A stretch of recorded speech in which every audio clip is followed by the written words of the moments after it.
Hello students, my self Kundan Sahu, lecturer in mechanical department. मैं आपको power plant subject में unit 9 पढ़ाने वाला हूं, जिसका नाम है hydro electric power plant. So let's start this chapter, hydro electric power plant.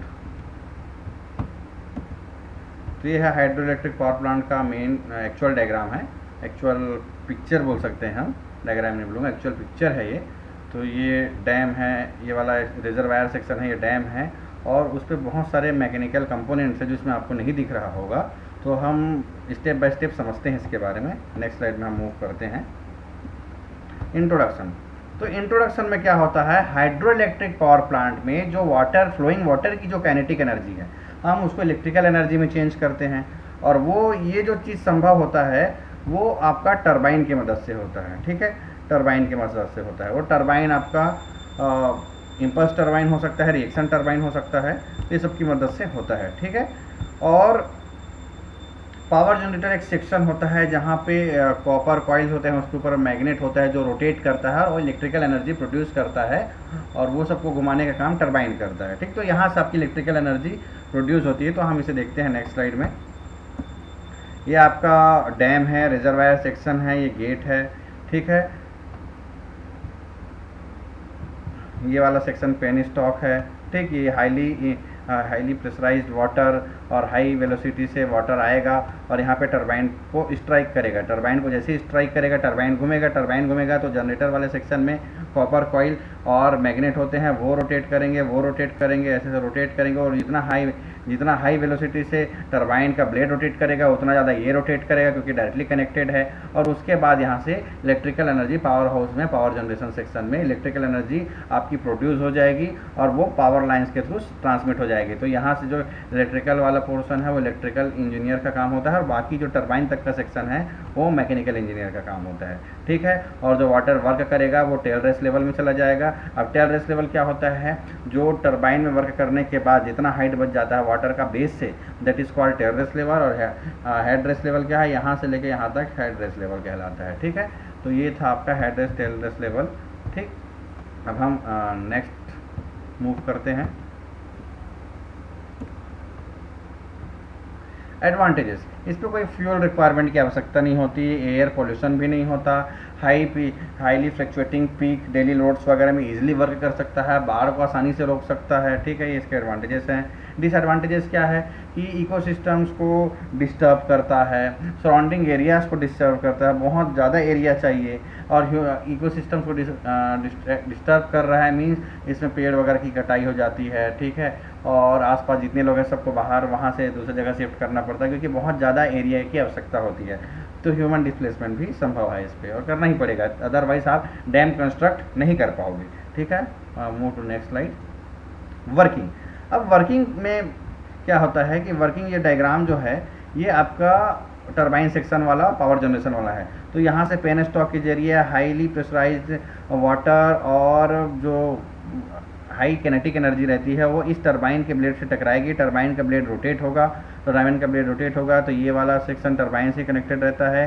तो मैग्नेट भी जो यहाँ पे है वो भी रोटेट होगा और कॉपर के बाहर होता है, तो यहाँ पे इलेक्ट्रिकल एनर्जी प्रोड्यूस हो जाती है और इलेक्ट्रिकल एनर्जी के बाद उसको हम ट्रांसमिट कर देते हैं। तो this is the diagram of the this turbine section and power generation section. ठीक है, तो होता क्या है कि जो वाटर की जो काइनेटिक एनर्जी है वो टरबाइन को घुमाएगा, मीन्स वो मैकेनिकल एनर्जी में कन्वर्ट करेगा। तो मैकेनिकल एनर्जी में कन्वर्ट हो गया, उसके बाद क्या होता है कि जो मैकेनिकल एनर्जी है वो इस पावर जनरेशन सेक्शन के डायग्राम से आपको समझ आ रहा होगा कि वो मैकेनिकल एनर्जी को वो इलेक्ट्रिकल एनर्जी में कन्वर्ट करता है, और ये हाइड्रो इलेक्ट्रिक पावर प्लांट में आपको इलेक्ट्रिसिटी प्रोड्यूस हो जाती है। तो यहाँ पे जो भी एनर्जी कन्वर्जन है आप आसानी से समझ गए होंगे। ठीक है, अब हम मूव करते हैं नेक्स्ट स्लाइड पे। वही चीज़ है जो बताया हूँ कि जो मैकेनिकल एनर्जी को इलेक्ट्रिकल एनर्जी में चेंज करता है। ठीक है, इनसाइड द जनरेटर जो है टरबाइन का जो शाफ्ट है स्पिन होता है और वो मैग्नेट को भी रोल करता है, और magnet inside coils of copper wire. ठीक है, कॉपर वायर के अंदर जो मैग्नेट होता है, ठीक है, वो रोटेट करने लगता है। बस वही कंडीशन था, तो आप समझ गए होंगे इसको। और ये डायग्राम है। ठीक, ये लेक है, लेक मीन्स जो आपका रिजर्वायर वाला सेक्शन है वो है, यहाँ से हाईली प्रेशराइज वाटर आएगा, ठीक है। ये टरबाइन की ब्लेड्स को घुमाएगा, इस मैग्नेट सेक्शन को घुमाएगा और इलेक्ट्रिसिटी प्रोड्यूस करेगा, ठीक है। तो यहाँ पे आपका इलेक्ट्रिसिटी भी प्रोड्यूस हो जाएगा और पावर को ट्रांसमिट कर सकते हो, ठीक है। वो इलेक्ट्रिकल का पोर्शन है ना। अब हम देखते हैं साइट सिलेक्शन ऑफ। अब हाइड्रो इलेक्ट्रिक पावर प्लांट में साइट सिलेक्शन के लिए क्या क्या चीज़ ध्यान में रखना है वो हम देखते हैं। तो वाटर की अवेलेबिलिटी देखनी है, वाटर स्टोरेज कितना है वो देखना है, वाटर हेड मीन्स वाटर की हाइट वो भी देखना, क्योंकि जितना ज़्यादा वाटर की हाइट होगी, हेड होगी, वहाँ पर प्रेशर जनरेट उतना ज़्यादा होगा, क्योंकि P is equal to rho G H formula है, ठीक है। रो डेंसिटी है, जी ग्रेविटेशनल फोर्स है, एच हाइट है, हेड है, ठीक। तो जितना ज़्यादा एच होगा उतना ज़्यादा प्रेशर जनरेट होगा, ठीक है। लोड सेंटर से डिस्टेंस कितना है वो भी देखना पड़ेगा, क्योंकि बहुत सारे लॉसेस हो जाते हैं, फ्रिक्शनल लॉसेस हो जाते हैं, ठीक है, पाइप्स वगैरह के कारण, पेन स्टॉक के कारण। और साइट की एक्सेसिबिलिटी क्या है, water pollution, sedimentation, catchment area कितना बड़ा है, लैंड कितना बड़ा है, वो सब आपको ध्यान में रखना है। ये सब चीज़ें जो है निर्भर करती है हाइड्रो इलेक्ट्रिक पावर प्लांट के साइट सिलेक्शन में, ठीक है। अब एक एलिमेंट्स है, तो इसमें एक डायग्राम है, basic elements of hydro power plant, ठीक है। तो basic elements of hydel power plant में क्या क्या है कि रिजर्वायर होता है, डैम होता है, ट्रेस रैक होता है, फोरबे होता है, सर्ज टैंक होता है, पेन स्टॉक होता है, स्पिलवे होता है, टरबाइन होता है, पावर हाउस होता है, ठीक है। तो ये रिजर्वायर वाला सेक्शन हो गया, डैम हो गया, ठीक है, इनटेक हो गया, इस ठीक, यहाँ पे स्लूज गेट हो गया, पेन स्टॉक हो गया, हाईली प्रेशराइज्ड, हाई वेलोसिटी से यहाँ पे वाटर आएगा, तो ये वाला सेक्शन जो है अच्छा सा स्ट्रेंथ होना चाहिए पेन स्टॉक का, ठीक है। और टरबाइन वाला सेक्शन हो गया, ये आपका कॉइल वाला सेक्शन हो गया, कॉपर कॉइल हो गया, मैग्नेट्स वगैरह यहाँ पे रहते हैं जिसके कारण पावर जनरेट होता है, तो ये वाला इलेक्ट्रिकल पोर्शन है, ठीक। और पावर लाइन है जिससे द्वारा पावर ट्रांसमिट होगा, ये भी इलेक्ट्रिकल इंजीनियर ट्रांसमिशन का काम है, ठीक। तो हम अब देखते हैं step by step each and every section. ये भी एक डायग्राम है, head water level, reservoir, dam, water flow, gate, pressure tunnel हो गया, सर्ज टैंक, पेन स्टॉक, ठीक। सर्ज टैंक क्या होता है कि वाटर में जब लोड ज़्यादा है, वाटर में प्रेशर ज़्यादा है तो यहाँ पे ऑब्जॉर्व कर लेगा, या वाटर कम है तो वाटर को दे देगा, एक टाइप का इमरजेंसी कंडीशन में यूज़ करते हैं, बोल सकते हो आप सर्ज टैंक, जो आवश्यकता अनुसार वाटर जो कि जो लोड है, लोड इन द सेंस जो हाई वेलोसिटी प्रेशर है उसके हिसाब से ये सर्ज टैंक देगा, या तो वाटर को देगा या तो वाटर को लेगा, तो ये सर्ज टैंक वही करता है, ठीक है। इनलेट वाल्व है और यहाँ पे नोजल रहेगा, हाईली वेलोसिटी से टरबाइन में जाएगा, टरबाइन घूमेगा, ड्राफ्ट ट्यूब सेक्शन है, ड्राफ्ट ट्यूब के बारे में भी हम पढ़ेंगे।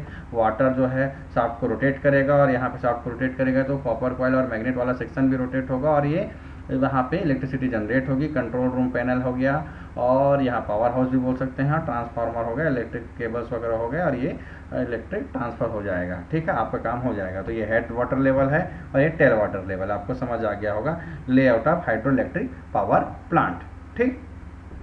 तो एक बार डायग्राम को अच्छे से देख लीजिए।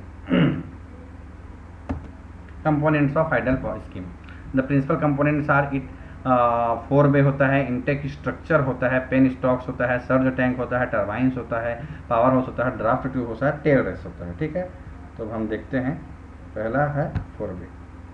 तो ये एक और डायग्राम है, डायग्राम मैं इसलिए ऐड कर रहा हूँ क्योंकि आपको चीज़ें आसानी से समझ आनी चाहिए। थ्योरी कभी कभी दिमाग में घुसती नहीं, जो आप जो देखोगे तो आपके माइंड में वो चीज़ें ज़्यादा रहती है, इसलिए डायग्राम बहुत ज़रूरी है। और आपके 10 मार्क्स का भी क्वेश्चन आता है कि हाइड्रो पावर प्लांट के लेआउट के द्वारा हाइड्रो पावर प्लांट को समझाइए और उसके सभी कंपोनेंट्स को बताइए, ठीक है। तो जो लेआउट बताया था उसको बताना है, ठीक, और ये डायग्राम बनाना है और इस कंपोनेंट्स को, प्रत्येक कंपोनेंट्स को आपको समझाना है, ठीक। Reservoir, dam, flood gate, generator, power house हो गया, लॉन्ग डिस्टेंस पावर लाइन्स हो गया, ये सब tail race level, head race level हो गया, ठीक है। फोरबे, पेन स्टॉक के सामने एक वाटर का एक सेक्शन होता है जिसे हम बोलते हैं फोरबे, ठीक है। ये वाटर को सप्लाई करने का काम करता है और इसका मेन फंक्शन है वाटर को स्टोर करना, ठीक है। जो प्लांट के द्वारा रिजेक्ट होता है वो वाटर को स्टोर करता है, रिजेक्टेड बाय द प्लांट, ठीक। Main function to store water which is rejected by the plant, ठीक, इसका मेन फंक्शन यही है, ठीक। और पावर हाउस लोकेटेड जो होता है डैम के क्लोज होता है, पेन स्टॉक, इसको हम डायग्राम में देख लेते हैं, ज़्यादा बेहतर है, ठीक, तो ये देखिएगा, ये पेन स्टॉक है, ये 4 बे है, वाटर स्टोरेज वाला सेक्शन है। ठीक है, यहाँ से एक वाटर स्टोरेज सेक्शन बोल सकते हो, 4 बे वाटर स्टोरेज सेक्शन ही है। ठीक है, तो यहाँ से पेन स्टॉक है, पावर ऐसे टरबाइन वगैरह घुमाएगा, पावर जनरेट होगा। ठीक, तो ये 4 बे का डायग्राम है, 4 बे टैंक हो गया। ठीक, इनटेक स्ट्रक्चर।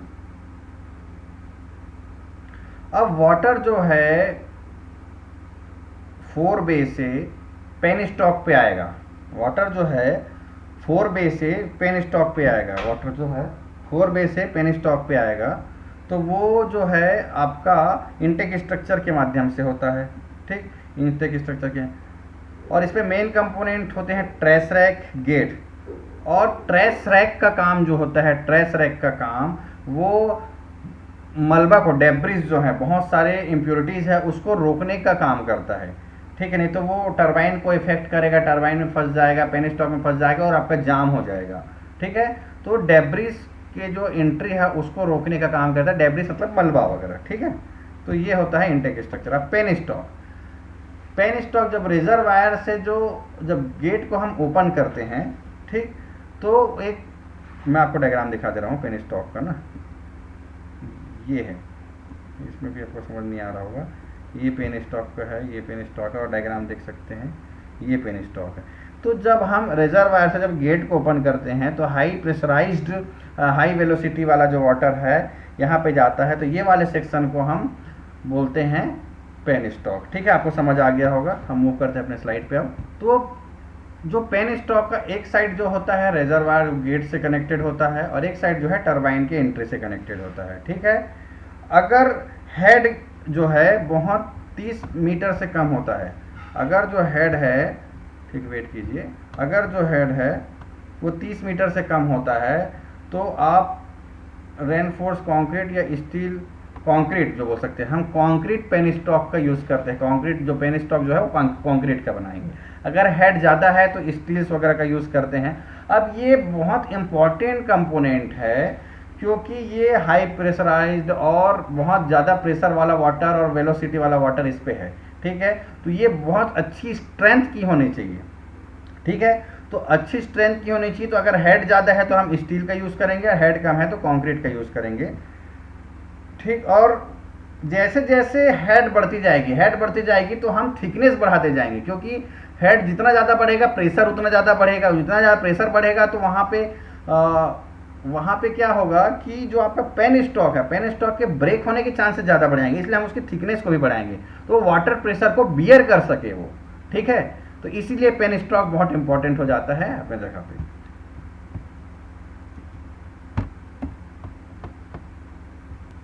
अब ये पेन स्टॉक का डायग्राम है। तो इन पेन स्टॉक का जो एंट्री है वहाँ पे स्लूज गेट होता है, और एग्जिट में एंट्री ऑफ द टरबाइन होता है, जहाँ पे नोजल फिट रहता है। तो नोजल क्या करता है, उस प्रेशर एनर्जी को वेलोसिटी में चेंज कर देता है, काइनेटिक एनर्जी में चेंज कर देता है। ठीक है, तो नोजल की वही है फंक्शन कि वो प्रेशर को कम करेगा, वेलोसिटी को बढ़ाएगा। तो जो अब हाई वेलोसिटी जब उस टरबाइन के ब्लेड से इम्पैक्ट होती है तो टरबाइन घूमेगा तो मैग्नेट वाला सेक्शन घूमेगा, पावर जनरेशन वाला कॉइल वाला जो सेक्शन घूमेगा। ठीक है, और वो जब वर्क करेगा, वो घूमेगा, तो आपका वहाँ पे इलेक्ट्रिसिटी प्रोड्यूस हो जाएगी। ठीक है, तो ये डायग्राम है पेन स्टॉक, इस टाइप का रहता है एक्चुअल में डायग्राम। ठीक, सर्ज टैंक। अब सर्ज टैंक क्या होता है कि एक वाटर का एक एडिशनल टैंक होता है जो टरबाइन, यूजुअली हम टरबाइन के पास फिट करते हैं, और जो हाई हेड कंडीशन में हम जो है टरबाइन के पास फिट करते हैं। ठीक है, और हेड अगर नॉर्मल है या कम है तो हम पेन स्टॉक के पास उसको located near, actually penstock के पास ही होता है, located near the beginning of the penstock. ठीक, तो अगर नॉर्मल हेड है तो beginning of the penstock करेंगे, और अगर हेड ज़्यादा, अगर आपका हेड ज़्यादा है, हाई हेड है, तो आप इसको हाई हेड है तो आप इसको टरबाइन के एंट्री के पास फिट करोगे। तो ये वाटर को होल्ड करता है, ये जो टरबाइन में प्रेशर ज़्यादा देना है कि कम देना, उसके हिसाब से हम वाटर को सप्लाई करेंगे, वाटर को लेंगे, जैसा भी है तो सर्ज टैंक इस तरह का कार्य करता है। ये देख लीजिएगा। Surge tank overcomes the abnormal pressure, जो अबनॉर्मल प्रेशर है, ठीक है, कम हो तो ऑप्टिमम प्रेशर बोल सकते हैं, ऑप्टिमम प्रेशर को मेंटेन करेगा, अबनॉर्मल प्रेशर को कम करेगा, ठीक है। तो सर्ज टैंक हो गया, देखिए पेन स्टॉक है, ये रिजर्वायर वगैरह है, ठीक है। तो यहाँ पे पेन स्टॉक है, ये सर्ज टैंक, अगर प्रेशर ज़्यादा है तो ले लेगा, प्रेशर कम है तो प्रेशर दे देगा। ये सर्ज टैंक यही करता है। टैंक टावर है और पावर स्टेशन है टेरेस लेवल, तो आपको सर्ज टैंक भी समझ आ गया होगा। टर्बाइंस, अब turbines hydro electric power plant में बहुत इंपॉर्टेंट कंपोनेंट है। तो टर्बाइन जो है क्या करता है कि टर्बाइन है वो जो है टर्बाइन वाटर जो हाई वेलोसिटी से वाटर जो है उस टर्बाइन पे इम्पैक्ट करेगा, तो टर्बाइन में मैकेनिकल एनर्जी आ जाएगी, मींस टर्बाइन आपका रोटेट करेगा, ठीक है। आपका हाई प्रेशर है पेन स्टॉक पे, नोजल फिट है लास्ट पे, तो नोजल फिट होने के कारण क्या हो रहा है कि जो नोजल है, नोजल का फंक्शन है कि नोजल जो है प्रेशर को कम करता है और वेलोसिटी को बढ़ाता है, ठीक है। तो टरबाइन वाले सेक्शन में क्या होता है कि जब वो हाई वेलोसिटी वाला वाटर जो है टरबाइन के ब्लेड से टकराएगा तो टरबाइन का ब्लेड्स घूमेगा, तो मैकेनिकल एनर्जी क्रिएट होगी। वो मैकेनिकल एनर्जी जो है वो टरबाइन जो है पावर जनरेशन वाले सेक्शन में वो इलेक्ट्रिकल एनर्जी में परिवर्तन कर देता है, कन्वर्ट कर देता है, ठीक है। तो टरबाइन का काम वही है कि वो इलेक्ट्रिसिटी प्रोड्यूस करता है, और टरबाइन जितना ज़्यादा तेजी से घूमेगा उतना ज़्यादा इलेक्ट्रिसिटी प्रोड्यूस होगा, ठीक है। तो टरबाइंस दो प्रकार के होते हैं, एक इंपल्स टरबाइन होता है, दूसरा होता है रिएक्शन टरबाइन। अब इंपल्स टरबाइन, तो इंपल्स टरबाइन का यूज हम हाई हेड प्लांट में यूज करते हैं, ठीक है। जो जितना भी प्रेशर है उसको काइनेटिक एनर्जी में परिवर्तित कर देता है with the help of nozzle. जो पेन स्टॉक पे जितना भी प्रेशर है वहां पे लास्ट में नोजल लगा रहता है, और जितना भी वो प्रेशर है कंप्लीटली उसको वो काइनेटिक एनर्जी में चेंज कर देगा, और इस काइनेटिक एनर्जी के हेल्प से टरबाइन का ब्लेड है उतना तेजी से घूमेगा, और टरबाइन का जो ब्लेड है वो जितना तेजी से घूमेगा वो, ठीक है, वो वहाँ पे इलेक्ट्रिसिटी प्रोड्यूस करेगा। और वहाँ पे नोजल में एक नीडल भी होता है जो वाटर के मीन्स नीडल जो होता है जो वाटर के क्वांटिटी को कंट्रोल करता है, ठीक है। और वाटर की क्वांटिटी को जो कंट्रोल करेगा तो क्या होगा कि वहाँ से वेलोसिटी कम ज़्यादा भी मैनेज कर सकते हैं, ठीक है। तो एक नॉर्मल सा ये है वो आपको टरबाइन। अब इंपल्स टरबाइन नाम कैसे पड़ा? इंपल्स हो क्या रहा है कि आपका डैम से वाटर आ रहा है, पेन स्टॉक पे जा रहा है, जितना ज़्यादा हेड होगा उतना ज़्यादा प्रेशर होगा, ठीक है। प्रेशर ज़्यादा होगा और वो कंप्लीटली आपका कंप्लीट जो प्रेशर है वो पूरा आपका वेलोसिटी में कन्वर्ट हो जाएगा, ठीक है। और उस वाले सेक्शन और होता क्या है कि इंपल्स टरबाइन की बात करूं तो इंपल्स टरबाइन में उस काइनेटिक एनर्जी के कारण, इम्पिंजिंग एक्शन के कारण, स्ट्राइकिंग एक्शन के कारण जो वेलोसिटी है वो मैकेनिकल एनर्जी में कन्वर्ट हो जा रही है, और मैकेनिकल एनर्जी जो है वो इलेक्ट्रिकल एनर्जी में कन्वर्ट हो जा रही है। तो इस इम्पिंजिंग एक्शन के कारण, हाईली इंपल्स फोर्स के कारण इसे हम बोलते हैं इंपल्स टरबाइन। अब समझ आया इंपल्स टरबाइन नाम कैसे पड़ा? उस हाईली इंपल्स फोर्स के कारण, हाईली इंपल्स काइनेटिक एनर्जी के कारण वो इंपल्स फोर्स क्रिएट करता है, जिसके कारण टरबाइन घूमने लगता है, और टरबाइन घूमेगा तो इलेक्ट्रिसिटी प्रोड्यूस हो जाएगी आपकी, ठीक है। तो इसीलिए हम इंपल्स यहाँ पे, तो इस इंपल्स टरबाइन में प्रेशर का कोई रोल नहीं होता, जितना इनिशियल प्रेशर होता है वहाँ पे एग्जिट प्रेशर भी उतना ही होगा। मैं इस टरबाइन की बात कर रहा हूँ ना, मैं पेन स्टॉक की बात नहीं कर रहा हूँ, क्योंकि आपका जो प्रेशर है वो तो काइनेटिक एनर्जी में कन्वर्ट हो गया। लेकिन उस इंपल्स टरबाइन में प्रेशर इनिशियली जितना होगा एग्जिट में भी इनिशियली उतना ही प्रेशर रहेगा, ठीक है। तो यहाँ पे प्रेशर का कोई रोल नहीं है, इसलिए इंपल्स टरबाइन में सिर्फ वो काइनेटिक एनर्जी का ही खेल रहता है, और हाईली इंपल्स फोर्स के कारण इसे इंपल्स टरबाइन कहा गया। तो इंपल्स टरबाइन के बारे में यहाँ पर और देख लेते हैं नेक्स्ट स्लाइड में। हम इंपल्स टरबाइन के एग्जांपल्स है Pelton wheel, turbo, Michell Banki, also known as cross flow और ऑसबर्गर टरबाइन, ठीक है। तो ये पेल्टन व्हील आप नाम सुने होंगे, तो पेल्टन व्हील ही नेम याद रखिए, बाकी उतना एग्जाम में इंपॉर्टेंट नहीं है। पेल्टन व्हील, तो पेल्टन व्हील किस प्रकार का, पेल्टन टरबाइन किस प्रकार का टरबाइन है, आपका इम्पल्स टरबाइन है, क्योंकि इस पे प्रेशर का कोई कंट्रीब्यूशन नहीं है। No contribution will takes place in this impulse turbine, only impulse kinetic energy force will act at this impulse turbine section. ठीक है, तो आपको समझ आ गया होगा यहां पे। अब हम मूव करते हैं नेक्स्ट स्लाइड पे। तो ये डायग्राम है इम्पल्स टरबाइन का, ठीक है। अब रिएक्शन टरबाइन, रिएक्शन टरबाइन का उपयोग हम लो और मीडियम हेड के लिए करते हैं। अब इसका नाम रिएक्शन क्यों पड़ा, रिएक्शन इसलिए पड़ा क्योंकि यहां पे जब डैम से वाटर आ रहा है, गेट को ओपन किए डैम के गेट को, और वो पेन स्टॉक पे आया, तो हाईली प्रेशराइज्ड वाटर है, वो वहां पे नोजल भी फिट रहता है, तो वो नोजल क्या करता है, प्रेशर को वो काइनेटिक एनर्जी में चेंज कर देगा, तो हो गया इम्पल्स फोर्स। तो इसे हम इम्पल्स रिएक्शन टरबाइन भी बोलते हैं। तो इम्पल्स एक्शन क्रिएट हो गया, लेकिन वहां पे यहां पे जो बोल सकते हैं रिएक्शन टरबाइन पे प्रेशर का भी रोल हो जाता है, ठीक है। तो वो एक रिएक्शन जो देता है वो प्रेशर के फॉर्म में देता है, ठीक है। तो इसीलिए बोलते हैं हम इसे impulse reaction turbine. Impulse mean impulse force kinetic energy वाला, रिएक्शन मतलब आपका प्रेशर वाला कंट्रीब्यूशन जो है, तो इसीलिए हम इसे इम्पल्स रिएक्शन टरबाइन बोलते हैं, ठीक। और जो लो हेड है वो 30 मीटर से कम होता है, मीडियम हेड जो है 30 से 300 मीटर होता है। तो जनरली हम इस कंडीशन में हम रिएक्शन टरबाइन का उपयोग करते हैं। प्रेशर एनर्जी का कंट्रीब्यूशन है यहाँ पे, ध्यान से याद रखिए, दिमाग में अच्छे से घुसा लीजिए, यहाँ पे प्रेशर एनर्जी का कंट्रीब्यूशन है रिएक्शन टरबाइन में, इसीलिए हम इसे रिएक्शन टरबाइन बोलते हैं, ठीक है। मीन्स काइनेटिक एनर्जी का कंट्रीब्यूशन तो है ही, साथ साथ आपका यहाँ पे प्रेशर एनर्जी का भी कंट्रीब्यूशन है, और टरबाइन ब्लेड्स पे यहाँ पे फिक्स्ड और मूविंग ब्लेड्स दोनों होते हैं। जैसे इम्पल्स टरबाइन में सिर्फ मूविंग ब्लेड्स था, लेकिन रिएक्शन टरबाइन में आपका फिक्स्ड ब्लेड और मूविंग ब्लेड्स दोनों होगा, ठीक है। तो रिएक्शन टरबाइन ये हो गया, ठीक। तो पूरा चीज बता चुका हूं मैं। और इसके दो exam, Francis turbine, Kaplan turbine, ठीक है, ये सब मॉडर्न फ्रांसिस वगैरह ये सब इसके एग्जाम्पल हैं। ये डायग्राम भी है फ्रांसिस कैप्लॉन टरबाइन के, ठीक है।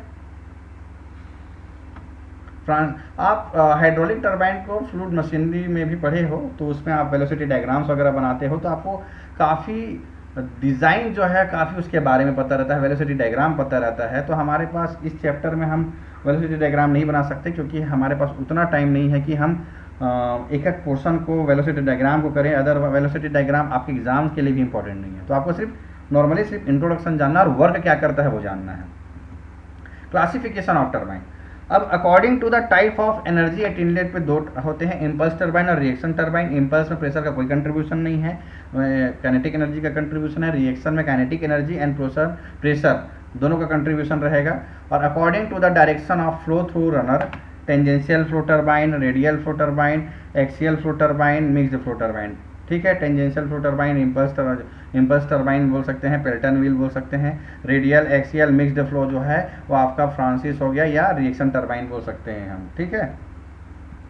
और according to the head at inlet of the turbine, head के हिसाब से high head means Pelton wheel, medium head turbine means Francis turbine, low head turbine means Kaplan turbine. और according to the specific speed of turbine, अब specific speed क्या होता है वो भी मैं नेक्स्ट स्लाइड में आपको बताऊंगा। बस आप इस जो इसके बारे में जो कंडीशन है उसको आप देख लीजिए। Low specific speed turbine Pelton wheel होता है, medium specific speed turbine Francis turbine होता है, high specific speed turbine Kaplan turbine होता है, ठीक है। तो ये होता है आपका स्पेसिफिक स्पीड के रेस्पेक्ट में बोल सकते हैं हम। अब स्पेसिफिक स्पीड क्या होता है, जनरली हम जब टरबाइन को हम डिज़ाइन करते हैं तो स्पेसिफिक स्पीड अपने आप में बहुत एक अहम रोल निभाता है, क्योंकि टरबाइन में पावर बहुत इंपॉर्टेंट हो जाता है। तो यूनिट हेड में कोई टरबाइन है, टरबाइन का जो स्पेसिफिक स्पीड है वो रन कैसे करेगा, मीन्स टरबाइन की कैसे रन करेगा अंडर यूनिट पावर और यूनिट हेड में। हम एक मॉडल बनाते हैं, उस मॉडल में हम यूनिट पावर और यूनिट हेड की कंडीशन में टरबाइन कितना घूमेगा वो कंडीशन हम बताते हैं, और उस कंडीशन के रेस्पेक्ट में हम प्रोटोटाइप जो है, एक्चुअल जो है, हम उसको हम डिज़ाइन करते हैं। तो स्पेसिफिक स्पीड, टरबाइन का जो स्पेसिफिक स्पीड है इसलिए इंपॉर्टेंट हो जाता है। फिर से बताना चाहूँगा कि जो जब हम टरबाइन को डिज़ाइन करते हैं तो टरबाइन जितना ज़्यादा घूमेगा उतना ज़्यादा आपको इलेक्ट्रिसिटी मिलेगा, ये तो आपको पता है, ठीक है। तो यूनिट हेड में और यूनिट पावर में हम एक मॉडल के रेस्पेक्ट में हम एक कंडीशन डिज़ाइन करते हैं और स्पेसिफिक स्पीड एक डिराइव करते हैं, और उसी के रेस्पेक्ट पे आप प्रोटोटाइप में भी सेम चीज़ करोगे, ठीक है। तो ये एक ज्योमेट्रिकली एक आपको फॉर्मूला मिल जाता है, N S specific speed is equal to n√p(h⁴) 5/4। N जो है रिवॉल्यूशन पर मिनट में है, पावर जो है वो किलोवाट में रखोगे, ठीक है, और हेड जो है वो मीटर में रहेगा, और पूरे वैल्यू को पुट करोगे तो स्पेसिफिक स्पीड टरबाइन का निकल जाएगा आपका, ठीक है। अब ड्राफ्ट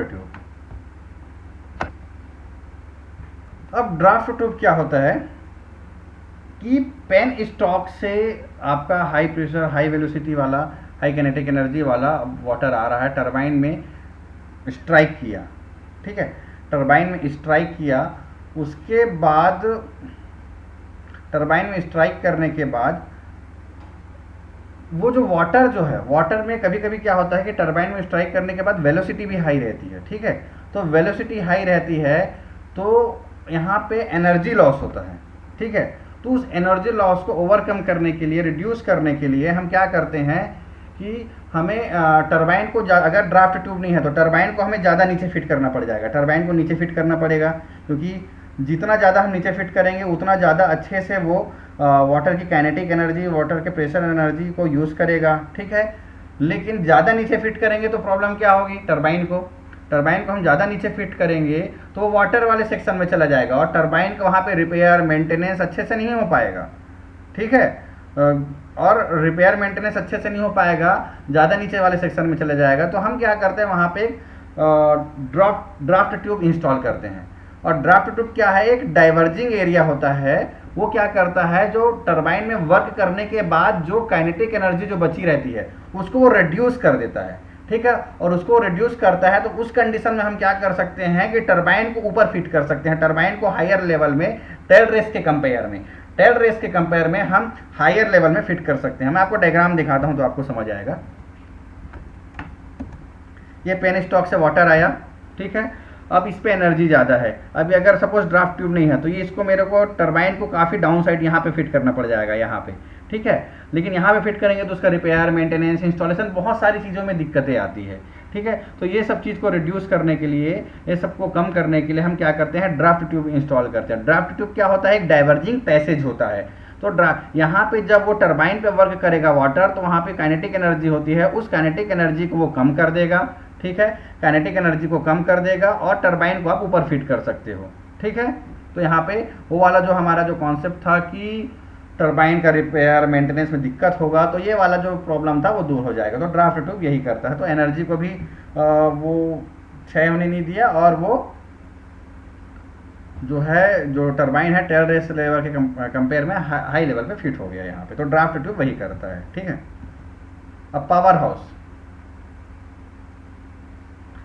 पावर हाउस क्या होता है, इलेक्ट्रोमैकेनिकल इक्विपमेंट्स होता है, कंबाइंड इलेक्ट्रोमैकेनिकल इक्विपमेंट्स होता है। इसमें टरबाइन होता है, जनरेटर होता है, एक्सीटेशन सिस्टम्स होता है, मेन इनलेट्स होता है, वॉल्व होता है, ट्रांसफार्मर होता है, स्विच यार्ड होता है, डीसी सिस्टम्स होता है, गवर्नर होता है, बस डक्ट होता है, step up transformer, step down transformer, high voltage switch gear, control metering for protection of system. तो ये सब जो जितने भी इक्विपमेंट्स हैं, मैकेनिकल और इलेक्ट्रिकल इक्विपमेंट्स, ये पूरे का कॉम्बिनेशन आपका पावर हाउस कहलाता है, ठीक है। अब टेल रेस लेवल, जब टरबाइन में वर्क करता है, टरबाइन में वर्क करने के बाद वो ड्राफ्ट ट्यूब में जाएगा, ड्राफ्ट ट्यूब से जो बाहर निकलता है और वो कहीं पे एक जगह इकट्ठा होता है, तो वहां पे जो लेवल मिलती है वो टेल रेस लेवल कहलाती है, ठीक है। तो टेल रेस लेवल आपको समझ आ गया होगा। तो टेल रेस लेवल को डिजाइन करने के लिए हम ये ध्यान में रखते हैं कि ड्राफ्ट ट्यूब होना भी बहुत जरूरी है। क्योंकि अगर ड्राफ्ट ट्यूब नहीं रहेगा, टरबाइन से डायरेक्ट आएगा और वो टेल रेस्ट लेवल में जाएगा और वाटर हैमर क्रिएट करेगा और उस एरिया को ब्रेक करने की कोशिश कर देगा, टेल रेस्ट को क्षय करने की कोशिश करेगा। तो हम ड्राफ्ट ट्यूब इंस्टॉल करते हैं तो उसकी एनर्जी कम हो जाती है, इसकी एनर्जी कम हो जाती है, तो वाटर हैमर की प्रॉब्लम भी कम हो जाएगी। ठीक है, और आसानी से हम टेल रेस्ट लेवल में वाटर को कलेक्ट कर सकते हैं। और जो लेवल जो है टेल रेस्ट वो वाला सेक्शन कहलाता है, और जो लेवल है वाटर की जो लेवल वो टेल रेस्ट लेवल कहलाती है। तो ये वाला सेक्शन है, देखिए ये टरबाइन वाला सेक्शन हो गया, यहाँ से ये आ गया और ये वाला जो सेक्शन है 7-8 जो दिख रहा होगा आपको वो है आपका टेल रेस्ट लेवल। ठीक है, ये यहाँ से यहाँ जो है हेड रेस्ट लेवल और ये यहाँ से यहाँ जो है वो टेल रेस्ट लेवल। तो आपको समझ आ गया होगा। और डैम हाई हेड से लो हेड की तरफ ये जा रहा है, ये तो डैम वाला सेक्शन है, लेकिन आपका जो हाइड्रोलिक पावर प्लांट है वो हाई हेड से लो हेड की तरफ जा रहा है। ठीक है, तो ये होता है टेल रेस्ट लेवल। अब hydel scheme, classification of hydro electric power plant. ये है classification of hydro electric power plant. ठीक है, अब इस पे हम आते हैं, बहुत सारे क्लासिफिकेशन है इसके। तो पहला है रन ऑफ प्लांट्स विदाउट पॉन्डेज।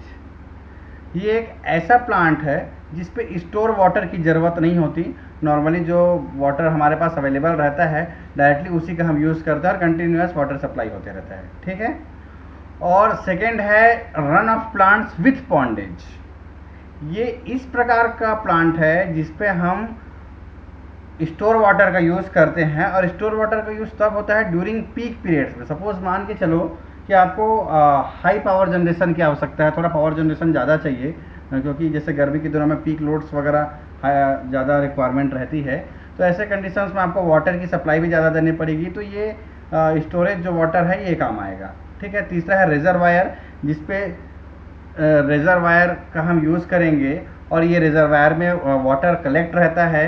जो ये रिजर्वायर में वाटर जो कलेक्ट रहता है वो रेनी सीजन से हम कलेक्ट करते हैं और उसको हम नेक्स्ट ड्राई सीजन तक हम यूज़ करते हैं। तो this is the reservoir plants. ठीक है, जिसमें रिजर्वायर का यूज़ करते हैं। तो हम बेसिकली जो डायग्राम देखे हैं वो रिजर्वायर प्लांट्स ही देखे हैं। ठीक है, अब लो हेड प्लांट्स। लो हेड प्लांट्स ऐसा प्लांट जिसमें हेड कम होता है। ठीक है ना, स्मॉल डैम्स वगैरह कंस्ट्रक्ट होता है। ठीक है, उसे हम लो हेड प्लांट्स बोलते हैं। जो 30 मीटर्स कम वगैरह से हम जो यूज़ करते हैं that is called low head plants. इसमें फ्रांसिस टर्बाइंस इसमें यूज़ होता है। मीडियम हेड प्लांट्स, जिस पे हम मीडियम हेड यूज़ करते हैं। 4 बे हम प्रोवाइड करते हैं। 4 बे बताया था वाटर का स्टोरेज एरिया है वो भी। ठीक है, 4 बे प्रोवाइड करते हैं पेन स्टॉक्स के बिगिनिंग्स में। ठीक है, इस टाइप्स के प्लांट्स में। ठीक, और एक इस प्रकार के प्लांट में ठीक एक ओपन कैनल होता है रिजर्वायर से।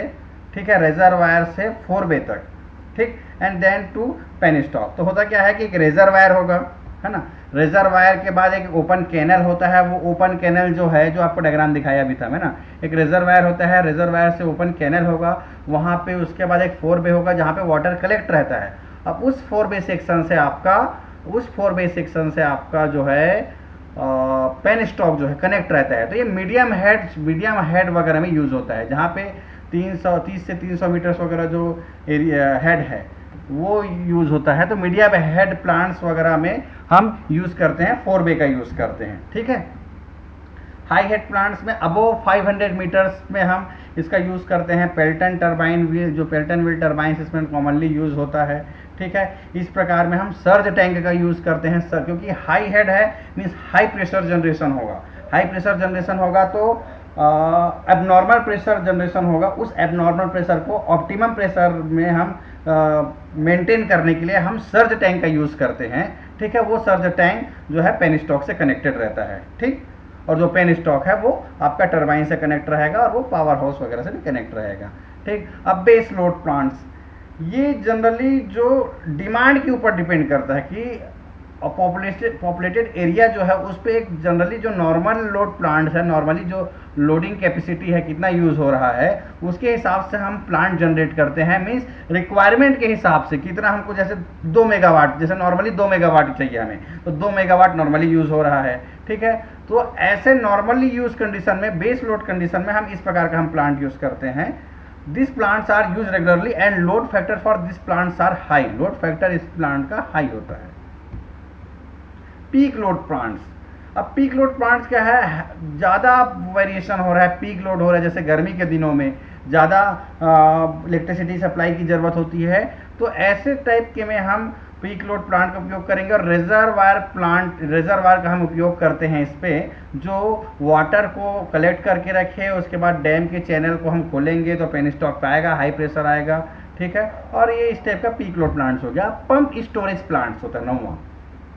तो ये पंप स्टोरेज प्लांट्स क्या होता है कि इसको ऐसे जगह यूज़ किया जाता है जहां वाटर की कमी होती है, ठीक है। इसको ऐसे जगह यूज़ किया जाता है जहां वाटर की कमी होती है। तो हम क्या करते हैं, नॉर्मल हमारा है कि डैम से वाटर आया, पेन स्टॉक में गया, और उसके बाद वो टरबाइन में एंट्री किया, पावर जनरेट किया, लेकिन और टेल रेस में चला गया, ठीक है। लेकिन अगर आपके पास पानी की कमी है तो टेल रेस से हम वाटर को पंप करके फिर से हेड रेस में ले जाएंगे, ठीक है। तो ये मीडियम हेड वगैरह में, लो हेड वगैरह में हम यूज़ करते हैं इसको, क्योंकि अगर हेड ज़्यादा रहेगा तो ज़्यादा पंप लगेगा, ज़्यादा एनर्जी लगेगी पंप को, और पंप वर्क भी नहीं करेगा क्योंकि हेड ज़्यादा रहेगा तो, ठीक है। तो या हाई कैपेसिटी का पंप यूज़ करना पड़ेगा, तो इसलिए हम इसके सुटेबल होते हैं, suitable for medium head and low head plants, ठीक। तो पंप में क्या करेंगे, टेल रेस लेवल से हेड रेस लेवल तक एक पंप फिट कर देंगे, ठीक है, और वो वाटर को फिर से सप्लाई करेगा और वाटर को हम फिर से रीयूज कर सकते हैं, ठीक है। अब लो हेड प्लांट के बारे में हम डिटेल में पढ़ते हैं। इस प्रकार के केस में हम स्मॉल डैम कंस्ट्रक्ट करते हैं, ठीक है, और हम हेड जो है 30 मीटर से कम, जनरली लेस देन 30 मीटर से कम हम हेड की कंडीशन में इसका यूज़ करते हैं। और ऐसे में हेड कम है तो प्रेशर जनरेशन भी कम रहेगा, तो इस पर सर्ज टैंक की आवश्यकता नहीं है। सर्ज टैंक क्या है कि अनइवन प्रेशर हो रहा है, बहुत ज़्यादा प्रेशर हो रहा है, तो हम क्या करते हैं, सर्ज टैंक का उपयोग करते हैं, ठीक है, कि वो प्रेशर को ऑप्टिमाइज कर सके। तो यहाँ पे सर्ज टैंक की भी आवश्यकता नहीं है।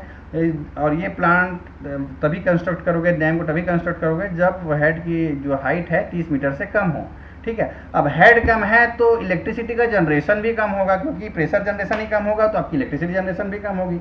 प्रेशर जनरेशन कम होगा तो टरबाइन कम घूमेगा, कम स्पीड से घूमेगा ब्लेड, तो इलेक्ट्रिसिटी भी कम होगी आपकी, ठीक है। इसलिए हम लो हेड प्लांट्स में हमें इलेक्ट्रिसिटी कम मिलती है। ये है low head plants, head race level, dam, power house, tail race level, और यहाँ पे टरबाइन वाला सेक्शन है, ठीक है। 30 मीटर से कम वाले हेड में इसको यूज़ करते हैं।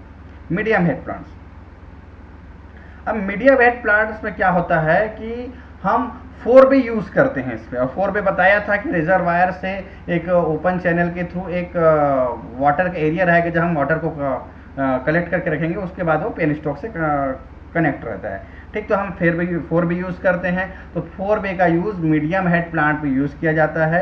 30 मीटर से 300 मीटर तक का यूज़ किया जाता है, हेड में होता है। और 4 वे जो है सर्ज टैंक की तरह कार्य करता है। 4 वे जो है सर्ज टैंक की तरह कार्य करता है, जो ऑप्टिमम प्रेशर हमें प्रदान करेगा, ठीक है। और टरबाइन जो है इसमें फ्रांसिस टाइप का टरबाइन यूज़ होता है, ठीक। Medium head plants, water from main reservoir, देखिए मेन रिजर्वायर से वाटर आया और उसके बाद हेड रेस लेवल, इसे ही हम 4 वे के हैं तो एक और कलेक्टेड जो वाटर एरिया है that is called 4 way area, ठीक है, जो सर्ज टैंक की तरह व्यवहार करता है। पेन स्टॉक हो गया, पावर हाउस हो गया, टेल रेस लेवल हो गया। This is the diagram of the medium head plant. So move to the next slide, and this one is the high head plants.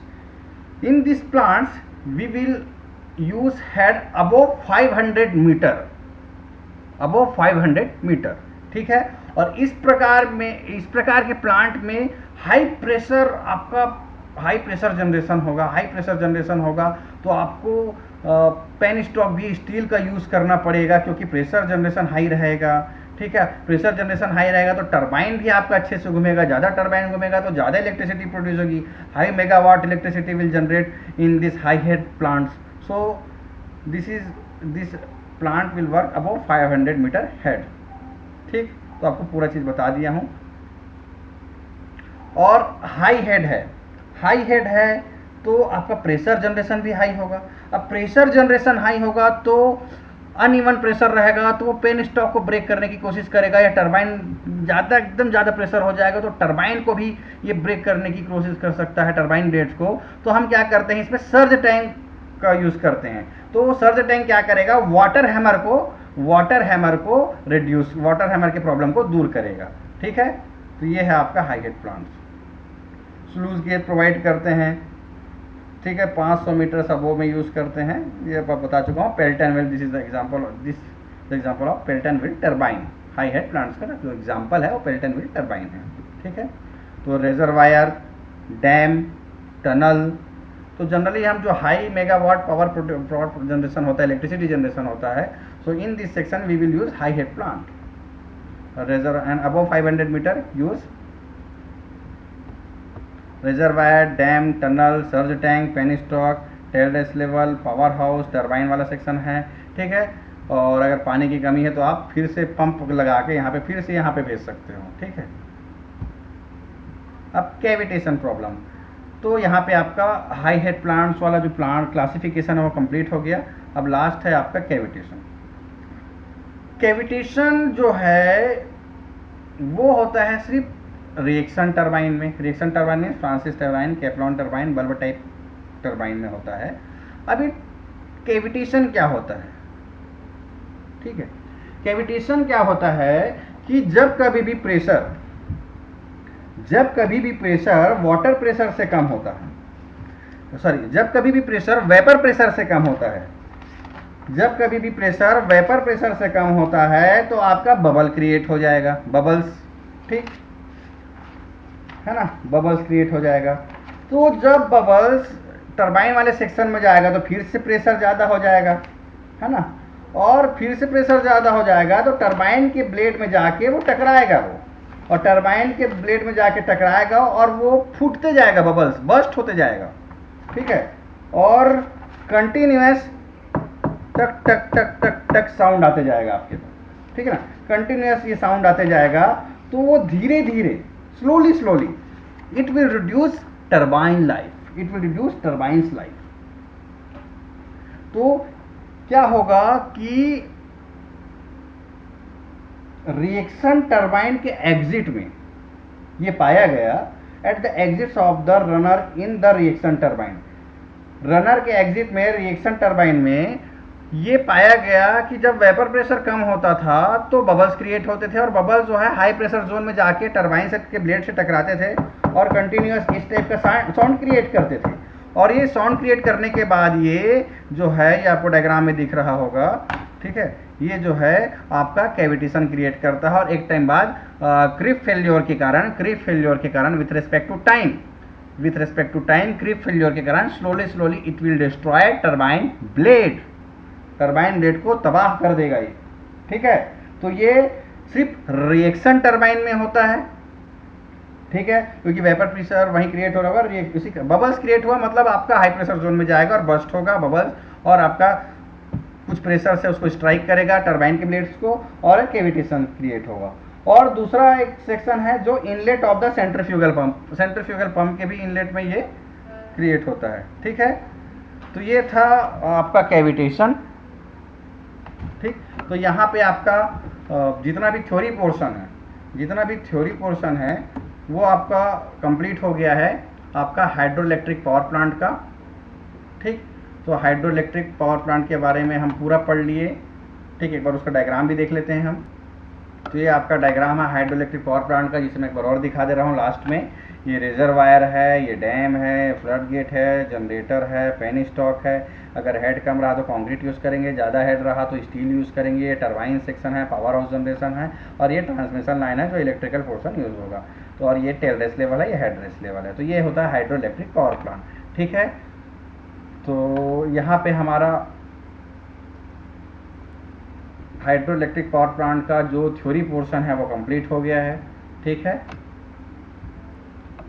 तो थ्योरी पोर्शन पूरा complete हो गया है। आपको each and every topic you have understood all this topic related hydroelectric power plant components and classification of hydroelectric power plant, all topics you have understood। ठीक है, और उसके बाद हम कैविटेशन भी पढ़े, कैविटेशन भी आपको समझ आ गया, और यहाँ पे पूरा थ्योरी पोर्शन कंप्लीट हो गया है। अब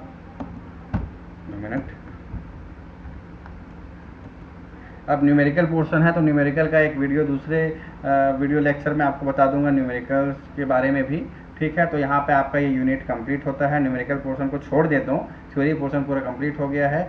अच्छे से इस वीडियो को देखिए, हर एक टॉपिक को देखिए, पूरा चीज़ मैं अच्छे से समझा दिया, एकदम ईजी है, बस आपको इमेजिन करना है और पूरा चीज़ आपको डायग्राम में भी दिख रहा है, ठीक है। वो डायग्राम को देख के इमेजिन करना है कैसे इलेक्ट्रिसिटी प्रोड्यूस हो रही है, कैसे पेनस्टॉक वर्क कर रहा है, कैसे टरबाइन के टाइप सेट, कैसे टरबाइन वर्क कर रहा है, इम्पल्स टरबाइन किसे कहते हैं, रिएक्शन टरबाइन किसे कहते हैं। तो all topic we have covered in this PowerPoint presentation, ठीक।